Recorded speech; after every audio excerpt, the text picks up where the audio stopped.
സംഘികളുടെ സമ്മർദ്ദത്തിന് വഴങ്ങേണ്ടിവരുന്ന എമ്പുരാന് എന്തു സംഭവിക്കും? എമ്പുരാൻ സിനിമ ഇറങ്ങിയതിനു ശേഷം വലിയ രീതിയിലുള്ള സൈബർ ആക്രമണമാണ് യഥാർത്ഥത്തിൽ പൃഥ്വിരാജ് സുകുമാരനും മോഹൻലാലിനും അതുപോലെ തന്നെ ഇതിന്റെ തിരക്കഥ എഴുതിയ മുരളി ഗോപിക്കുമെതിരെ സംഘപരിവാർ നടത്തിക്കൊണ്ടിരിക്കുന്നു. പ്രത്യേകിച്ചും പൃഥ്വിരാജിനെ ലക്ഷ്യം വെച്ചുകൊണ്ടാണ് വലിയ രീതിയിലുള്ള സൈബർ ആക്രമണങ്ങൾ പൃഥ്വിരാജിന്റെ കുടുംബത്തെ പൃഥ്വിരാജിനെ അധിക്ഷേപിച്ചുകൊണ്ട് വലിയ രീതിയിലുള്ള സൈബർ ആക്രമണമാണ് യഥാർത്ഥത്തിൽ സംഘപരിവാർ നടത്തിക്കൊണ്ടിരിക്കുന്നത്. പൃഥ്വിരാജും മോഹൻലാലിനെയും ഇത്തവണ സംഘികൾ വിടാൻ തയ്യാറായില്ല. ഞങ്ങളൊക്കെ കൂടിയാണ് ഈ പദവി തന്നിരിക്കുന്നത്, കേണൽ പദവി ഞങ്ങൾ തന്നതാണ്, മറ്റുള്ള കാര്യങ്ങൾ ഞങ്ങൾ തന്നതാണ്, സൂപ്പർ സ്റ്റാർ പദവി ഞങ്ങളുടെ തന്നതാണ് എന്നുള്ള രീതിയിലാണ് സംഘികൾ ഇതിനെ പറഞ്ഞു വെക്കുന്നത്. അതിനുശേഷം മോഹൻലാലിനെതിരെയും വലിയ സൈബർ ആക്രമണമാണ് നടത്തിക്കൊണ്ടിരിക്കുന്നത്. യഥാർത്ഥത്തിൽ സംഘപരിവാർ ഉദ്ദേശിച്ച രീതിയിൽ ഒരു സിനിമ വന്നില്ല എങ്കിൽ, സംഘപരിവാറിനെ വിമർശിച്ചാൽ, ഈ രാജ്യത്തെ സർക്കാരിനെയും ഭരണകൂടത്തെയും വിമർശിച്ചാൽ ആ സിനിമകൾ പുറം ലോകം കാണരുത് എന്നുള്ള ഒരു ഫാസിസ്റ്റ് നിലപാടിന്റെ ബാക്കി പത്രമാണ് ഇപ്പോൾ സംഭവിച്ചു കൊണ്ടിരിക്കുന്ന കാര്യങ്ങൾ.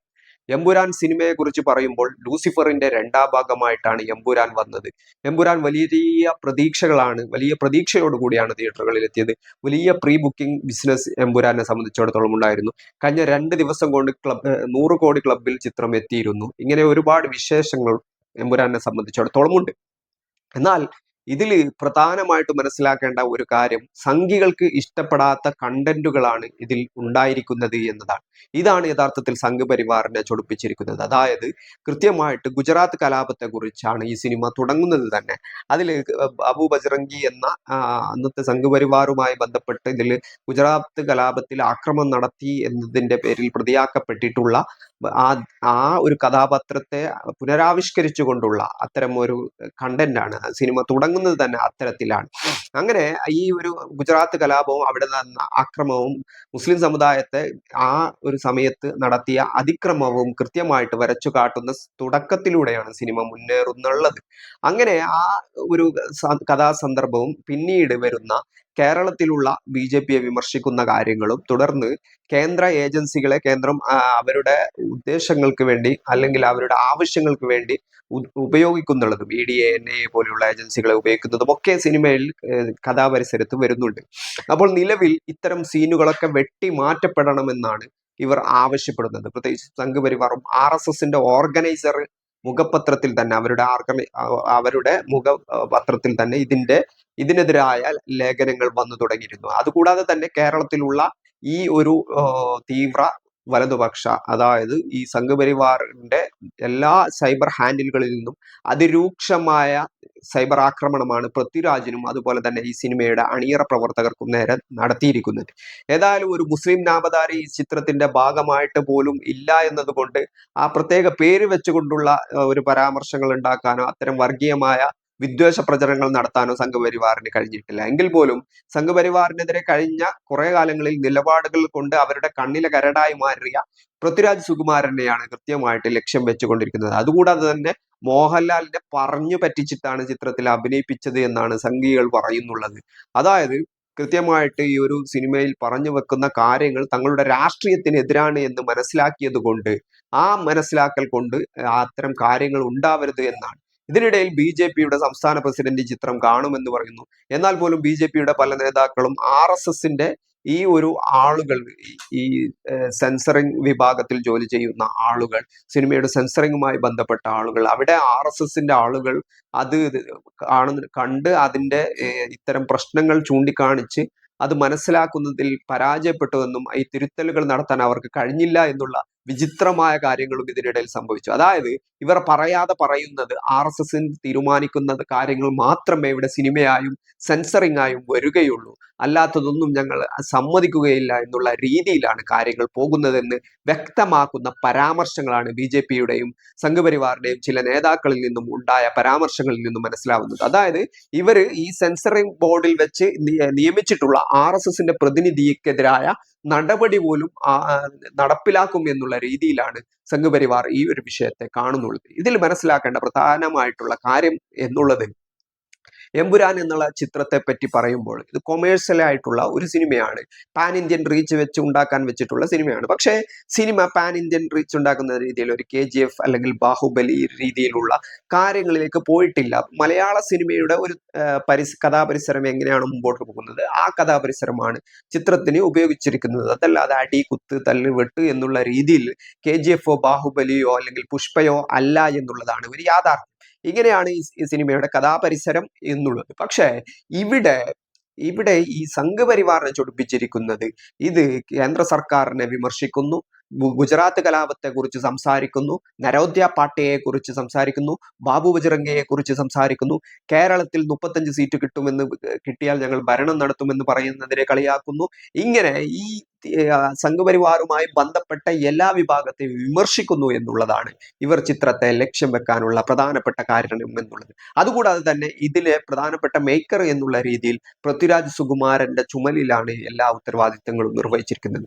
നിലവിൽ സംഘപരിവാർ തുടരുന്ന ഈ തുടർച്ചയായിട്ടുള്ള വിദ്വേഷ പ്രചരണങ്ങളും അതുപോലെ തന്നെ ഈ പ്രചരണങ്ങളും ഈ സമ്മർദ്ദങ്ങളും താങ്ങാൻ വയ്യാതെ ഇതിന്റെ നിർമ്മാണ പ്രൊഡ്യൂസർമാർ കൂടി ഈ 17 സീനുകൾ ഇപ്പോൾ ഇതിൽ ഒഴിവാക്കാനുള്ള ഒരു തീരുമാനത്തിൽ എത്തിയിരിക്കുന്നു. ചില പേരുകൾ മ്യൂട്ട് ചെയ്യാനുള്ള തീരുമാനത്തിൽ എത്തിയിരിക്കുന്നു, ചില സംഭാഷണങ്ങൾ മ്യൂട്ട് ചെയ്യാനുള്ള തീരുമാനത്തിൽ എത്തിയിരിക്കുന്നു എന്നുള്ളതാണ്. പക്ഷെ ഇവിടെ മനസ്സിലാക്കേണ്ട ഒരു കാര്യം, ചിത്രം എന്താണോ ഉദ്ദേശിച്ചത് അത് നേടിക്കഴിഞ്ഞു എന്നുള്ളതാണ്. അതായത് 2002-ലെ ഗുജറാത്ത് കലാപത്തെ കുറിച്ച് ചർച്ച ചെയ്യാനുള്ള സാഹചര്യങ്ങൾ വീണ്ടും ഒന്നും കൂടി ഉണ്ടാക്കിയെടുത്തിരിക്കുന്നു. നരോദ്യ പാട്യ കൂട്ടക്കൊലയും അതുപോലെ തന്നെ ഇന്ത്യൻ രാഷ്ട്രീയ സാഹചര്യവും നരേന്ദ്രമോദിയും അമിത്ഷായും അതിനുശേഷം ഉണ്ടായ വളർച്ചയും അടക്കം ചർച്ച ചെയ്യുന്ന തരത്തിലേക്ക് ഇത് മാറിയിരിക്കുന്നു. ലോകത്തെല്ലായിടത്തും ഫാസിസത്തിന് അവർ ചെയ്തിട്ടുള്ള ക്രൂരതകൾ ഒരിക്കലും പുറം ലോകം വീണ്ടും ചർച്ച ചെയ്യുന്നതോ അത് ഓർമ്മിക്കുന്നതോ ഇഷ്ടമല്ലാത്ത കാര്യമാണ്. ഫാസിസത്തിന്റെ യഥാർത്ഥ നിലനിൽപ്പ് എന്നുള്ളത് മറവികളിലാണ് നിലകൊള്ളുന്നത്. അതുകൊണ്ട് തന്നെ ഇന്ത്യൻ ഫാസിസം ഇപ്പോൾ ശ്രമിക്കുന്നുള്ളത് അത്തരം ഓർമ്മപ്പെടുത്തലുകൾ ഇല്ലാത്ത ഒരു സാഹചര്യം സൃഷ്ടിക്കപ്പെടുക എന്നുള്ളതാണ്. ഇതിന് വിചിത്രമായിട്ടുള്ള സംഭവങ്ങളാണ് ഇവിടെ സംഭവിച്ചിരിക്കുന്നത്. മോഹൻലാൽ എന്ന കേരളത്തിലുള്ള പ്രമുഖമായ ബ്രാൻഡിനെ തങ്ങളുടെ ആളാക്കി മാറ്റാനുള്ള ശ്രമങ്ങൾ നേരത്തെ തന്നെ തുടങ്ങിയിരുന്നു. അതിന്റെ ഭാഗമായിട്ട് പല കാര്യങ്ങളും ചെയ്തിരുന്നു. ഇപ്പോൾ പറയുന്നുള്ളത് തങ്ങൾക്ക് ഇഷ്ടപ്പെടാത്ത ഒരു സിനിമയിൽ അഭിനയിച്ചതിന്റെ പേരിൽ മോഹൻലാലിനെതിരെ ക്രൂരമായിട്ടുള്ള സൈബർ ആക്രമണമാണ് നടത്തുന്നുള്ളത്. മോഹൻലാലിനെയും പൃഥ്വിരാജിനെയും ഇപ്പോൾ ജിഹാദികളെന്നും സുഡാപ്പികളെന്നും ഒക്കെയാണ് സംഘപരിവാർ വിശേഷിപ്പിക്കുന്നുള്ളത്. അതായത് ഇവിടെ മനസ്സിലാക്കേണ്ട കാര്യം, തങ്ങൾക്ക് ഇഷ്ടപ്പെടാത്ത ഒരു കാര്യം ചെയ്താൽ, ഒരു കണ്ടന്റ് ഉണ്ടാക്കിയാൽ, ഒരു സിനിമ ഉണ്ടാക്കിയാൽ അവരെ ടാർഗറ്റ് ചെയ്തുകൊണ്ട് ഫിനിഷ് ചെയ്തുകൊണ്ട് അവരെ ഇല്ലാതാക്കാനുള്ള ശ്രമങ്ങളാണ് യഥാർത്ഥത്തിൽ നടത്തിക്കൊണ്ടിരിക്കുന്നത്. ഇതുകൂടാതെ തന്നെ സംഘപരിവാറിന്റെ പല നേതാക്കളും അല്ലെങ്കിൽ പല ഈ സൈബർ ഹാൻഡിലുകളും പറയുന്നുള്ളത് EDയും അതുപോലെ തന്നെ ബന്ധപ്പെട്ട അന്വേഷണ ഏജൻസികളും ഇനി പൃഥ്വിരാജിന്റെയും അതുപോലെ തന്നെ ഈ ഗോകുലം ഇതിന്റെ നിർമ്മാണ പങ്കാളിയായ ഗോകുലം ഗോപാലിനൊക്കെ വീട്ടിലേക്ക് വരുമെന്നുള്ള ഒരു ഭീഷണിയുടെ സ്വരം കൂടി ഇവിടെ ഉയർത്തുന്നുണ്ട്. അതായത് കൃത്യമായിട്ട് എന്താണോ സിനിമ പറഞ്ഞു വെക്കുന്നത് അല്ലെങ്കിൽ എന്താണോ ഇന്ത്യൻ രാഷ്ട്രീയ സാഹചര്യത്തിൽ ഈ വിമർശന വിധേയമാക്കുന്ന കാര്യം എന്നുള്ളത് അത് അത്തരത്തിൽ തന്നെയാണ് എന്നാണ് യഥാർത്ഥത്തിൽ സംഘപരിവാറും ബന്ധപ്പെട്ട ഈ അധികാരികളും അവരുമായി ബന്ധപ്പെട്ട ആളുകളും പറയുന്നുള്ളത്. അതായത് പറയാതെ പറയുന്നുള്ളത് വളരെ നീചമായ, വളരെ ക്രൂരമായ, വളരെ വിഷലിപ്തമായ പ്രചരണങ്ങളാണ് പൃഥ്വിരാജ് സുകുമാരനെതിരെ നടത്തിക്കൊണ്ടിരിക്കുന്നത്. ഈ പൃഥ്വിരാജ് സുകുമാരന് നേരത്തെ ലക്ഷദ്വീപ് വിഷയത്തിൽ അല്ലെങ്കിൽ CA/NRC വിഷയത്തിൽ ഇങ്ങനെ പല വിഷയത്തിലും സംഘപരിവാർ വിരുദ്ധമായ അത്തരം ഒരു ചിന്താഗതിയും അത്തരം ഒരു നിലപാടും സ്വീകരിച്ചിട്ടുള്ള ആളാണ്. അതുകൊണ്ട് തന്നെ മുമ്പ് തന്നെ പൃഥ്വിരാജ് സുകുമാരനെ സംഘപരിവാറിന് അവരുടെ കണ്ണിലെ കരടായിരുന്നു, RSSന് ഇഷ്ടമല്ലായിരുന്നു. അതുകൂടാതെ തന്നെ നിലവിൽ ഈ സിനിമയുടെ തിരക്കഥാകൃത്ത് മുരളി ഗോപിയാണ്. അയാളും ഒരു സംഘ പശ്ചാത്തലത്തിൽ നിന്നും വരുന്നയാളാണ്. പക്ഷെ ഇവരൊക്കെ ഈ RSS പശ്ചാത്തലത്തിൽ ഉണ്ടായിരുന്ന ആളുകളായിട്ട് പോലും ഇത്തരം ഒരു സിനിമയാണ് ഇവർ ഉണ്ടാക്കിയത് എന്ന് പറഞ്ഞുകൊണ്ടുള്ള വലിയ സൈബർ ആക്രമണമാണ് നടത്തിക്കൊണ്ടിരിക്കുന്നത്. പ്രത്യേകിച്ചും ഇത് ഒരു പാൻ ഇന്ത്യൻ സിനിമ അല്ലാത്തത് കൊണ്ട് തന്നെ കേരളത്തിന് പുറത്ത് ഇത് വലിയ രീതിയിലുള്ള കാര്യങ്ങളിലേക്ക് കൊണ്ടുപോകില്ല. പക്ഷെ ഇന്ന് നോർത്ത് ഇന്ത്യൻ മാധ്യമങ്ങളടക്കം ഈ ചിത്രത്തെ പറ്റിയുള്ള ചർച്ചകളാണ് നടത്തിക്കൊണ്ടിരിക്കുന്നത്. അതായത് ഈ RSS വിരുദ്ധ അല്ലെങ്കിൽ ഗുജറാത്തിനെ പറ്റി പറയുന്നു, ഗുജറാത്ത് കലാപത്തെ പറ്റി പറയുന്നു, ഇന്ത്യൻ സർക്കാരിന്റെ അല്ലെങ്കിൽ ഇന്ത്യൻ ഭരണകൂടത്തിന്റെ അന്വേഷണ ഏജൻസികളെ തങ്ങൾക്ക് അനുകൂലമായി ചലിപ്പിക്കുന്നതിനെ പറ്റി പറയുന്നു, EDയെയും NIAയെയും ഉപയോഗിക്കപ്പെടുന്ന രീതിയെ പറ്റി വിമർശനം ഉന്നയിക്കുന്നു എന്നുള്ള പല കാര്യങ്ങളും ഈ ചിത്രത്തെ പറ്റി പറയുന്നുണ്ട്. അതുകൊണ്ട് തന്നെ അത്തരം സീനുകളൊക്കെ മാറ്റി വരച്ചുകൊണ്ട്, അത്തരം സീനുകളൊക്കെ കത്രിക വെച്ചുകൊണ്ടുള്ള ഒരു കാര്യമാണ് ഇനി ചെയ്യാൻ പോകുന്നത് എന്നാണ് മനസ്സിലാക്കാൻ കഴിയുന്നത്. ഏതായാലും സംഘപരിവാറിന് ഇഷ്ടമല്ലാത്ത, RSSന് ഇഷ്ടമല്ലാത്ത സിനിമകൾ ഇവിടെ ഉണ്ടാക്കാൻ പാടില്ല. RSSനും സംഘപരിവാറിനും സ്വീകാര്യമല്ലാത്ത കലാപരമായ കാര്യങ്ങൾ ഇവിടെ ഉണ്ടാക്കാൻ പാടില്ല. ഇവിടെ എഴുത്തുകൾ ഉണ്ടാക്കാൻ പാടില്ല. ഇവിടെ RSSനും സംഘപരിവാറിനും ഇഷ്ടമല്ലാത്ത ഒരു കാര്യങ്ങളും ഇവിടെ ഉണ്ടാക്കാൻ പാടില്ല എന്നതിന്റെ ഫാസിസത്തിന്റെ ബാക്കി പത്രമാണ് ഇപ്പോൾ യഥാർത്ഥത്തിൽ എമ്പുരാനിലും സംഭവിച്ചിരിക്കുന്നത്. ഇതിന്റെ ഇരകളായി ഇപ്പോൾ മാറിക്കൊണ്ടിരിക്കുന്നത് മോഹൻലാലും അതുപോലെ തന്നെ പൃഥ്വിരാജ് സുകുമാരനും മുരളി ഗോപിയും അടക്കമുള്ള ആന്റണി പെരുമ്പാവൂർ അടക്കമുള്ള ഈ സിനിമയ്ക്ക് പിന്നിൽ പ്രവർത്തിച്ചിരിക്കുന്ന ആളുകളാണ്. ഏതായാലും ചിത്രം 2 ദിവസം കൊണ്ട് തന്നെ 100 കോടി കടന്നിരിക്കുകയാണ്. മലയാള സിനിമ ചരിത്രത്തിൽ ആദ്യമായിട്ടാണ് ഒരു ചിത്രം 2 ദിവസം കൊണ്ട് 100 കോടി എടുത്തിരിക്കുന്നത്. പ്രൊഡക്ഷൻ ക്വാളിറ്റിയും സിനിമയെ പറ്റിയുള്ള റിവ്യൂകളും ഒരുപാട് പലതരത്തിലുള്ള മിക്സഡ് റിവ്യൂസ് ആണ് വന്നുകൊണ്ടിരിക്കുന്നത്. പക്ഷേ ആത്യന്തികമായിട്ട് സംഘപരിവാർ വിരുദ്ധ രാഷ്ട്രീയം പറഞ്ഞു എന്നതിന്റെ പേരിൽ കേരളത്തിൽ വീണ്ടും ചർച്ചയായിരിക്കൊണ്ടിരിക്കുകയാണ് ഈ ഒരു ചിത്രം എന്നുള്ളത്.